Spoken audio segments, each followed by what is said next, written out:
सकते थे क्या?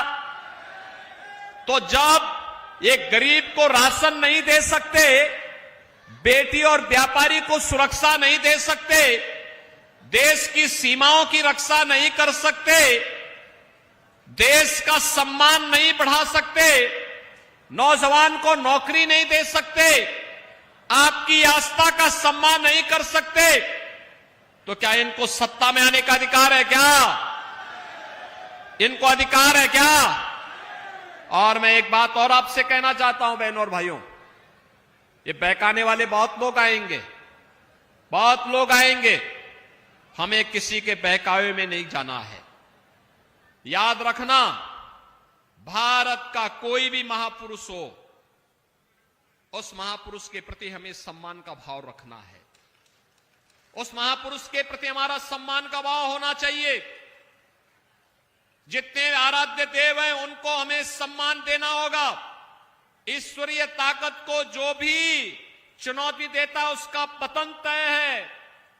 जिसने भी राम की सत्ता को चुनौती दी, कृष्ण की सत्ता को चुनौती दी, उसका पतन तय है। आप इसमें निश्चिंत होकर के रहिए।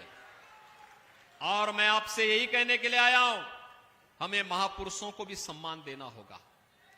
इन सभी महापुरुषों को, जिन महापुरुषों ने भारत को भारत बनाने में योगदान दिया है, ये महापुरुष चाहे वह चंद्रगुप्त मौर्य हो, अशोक महान हो, महाराणा प्रताप हो, छत्रपति शिवाजी महाराज हो, चाहे वह गुरु गोविंद सिंह जी महाराज हो, और चाहे देश के स्वाधीनता संग्राम की लड़ाई लड़ने वाले हमारे वे सभी वीर योद्धा जो कहीं डिगे नहीं, रुके नहीं, झुके नहीं और अपना बलिदान देकर के देश की स्वाधीनता के लिए अंतिम दम तक लड़ते रहे, उन सब के प्रति हमारे मन में श्रद्धा का भाव होना चाहिए। आप चिंता मत करिए, हर महापुरुष के सम्मान के लिए हम हर जनपद में व्यवस्था बनाने जा रहे हैं।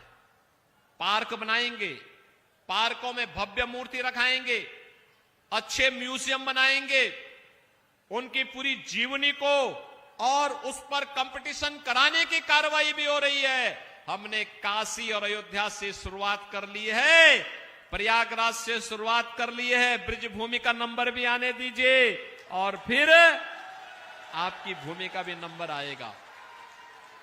ये सब काम भाजपा ही करने जा रही है, घबराइए मत, हम लोग करेंगे। और मैं आपसे कहना चाहूंगा, एक कांग्रेस, सपा, बसपा के जो लोग हैं ना, इनसे बड़े सावधान रहना। इसलिए रहना, इनका मैनिफेस्टो देखिए तो एक भारत के खिलाफ छुपा हुआ एक हिडन एजेंडा है इनका। ये अनुसूचित जाति, जनजाति और पिछड़ी जाति के हकों में सेंधमारी का काम करने जा रहे हैं।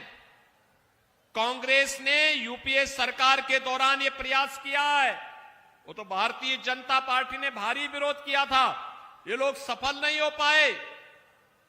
अन्यथा ये लोग 2004-5 के दौरान ही, 5-6 के दौरान ही ये काम कर लेते। कर्नाटक में इन्होंने कर दिया। पिछड़ी जाति के लोगों को मिलने वाले आरक्षण में से 6% इन्होंने काट करके कांग्रेस ने वहां मुसलमानों को दे दिया है। ये आपके हकों पे डकैती है कि नहीं है? ये गरीबों के हकों पर, पिछड़ी जाति के हकों पे डकैती है कि नहीं है? और कांग्रेस ने रंगनाथ मिश्रा कमेटी और सच्चर कमेटी का गठन करके यह काम यूपीए सरकार के समय भी किया था। एक तरफ आपके हकों में डकैती डाल करके बाबा साहब भीमराव अंबेडकर के द्वारा बनाए गए संविधान का लोग अपमान करना चाहते हैं, और दूसरी तरफ संपत्ति का सर्वे करके आपकी संपत्ति पर वरासत टैक्स लगाने की इनकी तैयारी है। वरासत टैक्स का मतलब आपके बाप दादों ने जो संपत्ति कमाई है, खेत लिया होगा, प्लॉट लिया होगा, कल दुर्भाग्य से अगर कांग्रेस आ गई तो ये क्या करने वाले हैं? ये करेंगे कि उस संपत्ति में से आधी संपत्ति पे कांग्रेस के लोगों का या सपा के लोगों का अधिकार हो जाएगा। और सपा का तो नारा ही था, जो प्लाट खाली है वह प्लाट हमारा है, यही तो नारा लगाते थे ये लोग। अरे देखो, वो तो हम लोगों ने इनके सभी माफिया और गुंडों को ठीक कर दिया है, इनकी कमर सीधी कर दी है, अन्यथा ये लोग तबाही मचा दिए होते। और यही नहीं, इनकी हालत देखो, इनकी हालत देखो। पूर्व मुख्यमंत्री सदैव कल्याण सिंह जी आजीवन प्रदेश के विकास के लिए, देश के विकास के लिए कार्य करते रहे। राम जन्मभूमि के लिए उनका पूरा जीवन समर्पित था। उनकी दुखद मृत्यु हुई। समाजवादी पार्टी ने एक शब्द संवेदना के लिए नहीं व्यक्त किया, एक शब्द नहीं व्यक्त किए, एक शब्द व्यक्त नहीं किए। आप सोचो, मानसिकता देखो। स्वर्गीय मुलायम सिंह जी प्रदेश के मुख्यमंत्री थे, पूर्व मुख्यमंत्री थे, दिवंगत हुए। मैं स्वयं उनके गांव में गया, मेरे साथ मेरे प्रदेश के अध्यक्ष गए, हमने वहां संवेदना व्यक्त की। स्वर्गीय कल्याण सिंह जी की मृत्यु पर संवेदना न व्यक्त करने वाली समाजवादी पार्टी, उसके अध्यक्ष एक माफिया के मरने पर कैसे फतिया पड़ने के लिए गए थे, आपने देखा होगा, देखा होगा ना, देखा है ना। अब बात आप सुनो, जिन लोगों की संवेदना माफियाओं के प्रति है, आपके प्रति नहीं, आपके नेताओं के प्रति नहीं, क्या उनको वोट देंगे? क्या उनको वोट जाना चाहिए क्या? और मैं यही कहने के लिए आपके पास आया हूं, हमने अपने वोट को देश के लिए देना है। मोदी जी ने कहा है आत्मनिर्भर और विकसित भारत की परिकल्पना को साकार करना है। विकसित भारत का मतलब हर गरीब के चेहरे पर खुशहाली, 100% सिचुएशन के लक्ष्य को प्राप्त करना, संतृप्तता के 100% लक्ष्य को प्राप्त करना। जिसके पास मकान नहीं उसको मकान, जिसके पास राशन कार्ड नहीं उसको राशन कार्ड, जिसके पास आयुष्मान कार्ड नहीं उसको आयुष्मान कार्ड, जिसके पास नौकरी नहीं उसको नौकरी, जिसके पास खेत नहीं उसको खेत, जिसके पास जमीन का पट्टा नहीं उसके नाम पे जमीन का पट्टा। ही 100% सिचुएशन केवल भारतीय जनता पार्टी देगी, और इसके लिए हम लोग आपके पास आए हैं। मोदी जी ने 10 वर्ष में जो किया, दुनिया के लिए कौतूहल और आश्चर्य का विषय है। और यह अवसर है, मोदी जी कर पाए हैं आपकी ताकत के बल पर, आपके वोट के बल पर।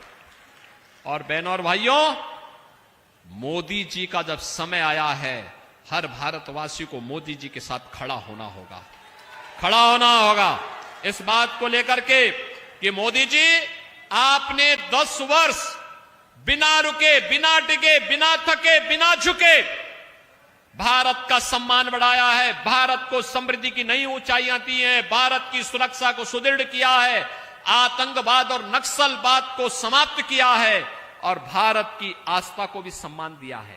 पहले के प्रधानमंत्री तो अयोध्या जाने से संकोच करते थे, पहले के प्रधानमंत्री अयोध्या नहीं जाते थे। आप सोचो, मोदी जी पहले प्रधानमंत्री हैं जो अयोध्या में राम जन्मभूमि पर दर्शन करने के लिए गए, और अयोध्या में 500 वर्षों के बाद रामलला को विराजमान भी कर दिए। पहले प्रधानमंत्री हैं मोदी जी। तो हमें भी एक ही बात ध्यान रखना होगा, हमें भी एक ही बात कहना होगा, जो देश के अंदर गूंज रहा है कि जो राम को लाए हैं, आपका एक एक वोट जो कमल निशान पर जाएगा, वह दुर्विजय साक्य के माध्यम से मोदी जी के लिए जाएगा। सहमत है ना बहनों और भाइयों? दुर्विजय साक्य को हम लोगों ने, वो तो हमारे संगठन के क्षेत्रीय अध्यक्ष थे, वे तो घूम रहे थे, क्षेत्र में घूम रहे थे, अलग पूरे क्षेत्र में भाजपा के लिए कार्य कर रहे थे। उससे कहा गया कि भाई इस बार आप चुनाव लड़ जाइए। उसने कहा मुझे पार्टी का जो आदेश होगा। इसलिए घर घर जा पाना प्रत्याशी के लिए चुनाव के दौरान कठिन होगा। मेरी आप सबसे अपील होगी, आप जातिवाद और परिवारवाद से ऊपर उठ करके देश के बारे में सोचिए, और मोदी जी के लिए एक एक वोट कमल चुनाव चिन्ह पर जाना है, दुर्विजय साक्य को भारी बहुमत से विजयी बनाना है। सहमत हैं?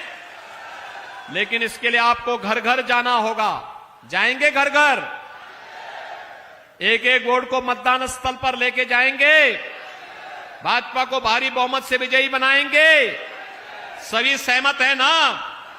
तो फिर मेरे साथ आप सभी बोलेंगे भारत माता की, भारत माता की, भारत माता की। बोलो भारत माता की। वंदे वंदे वंदे।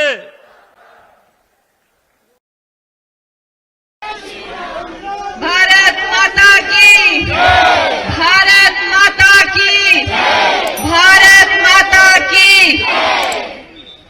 आज आप सब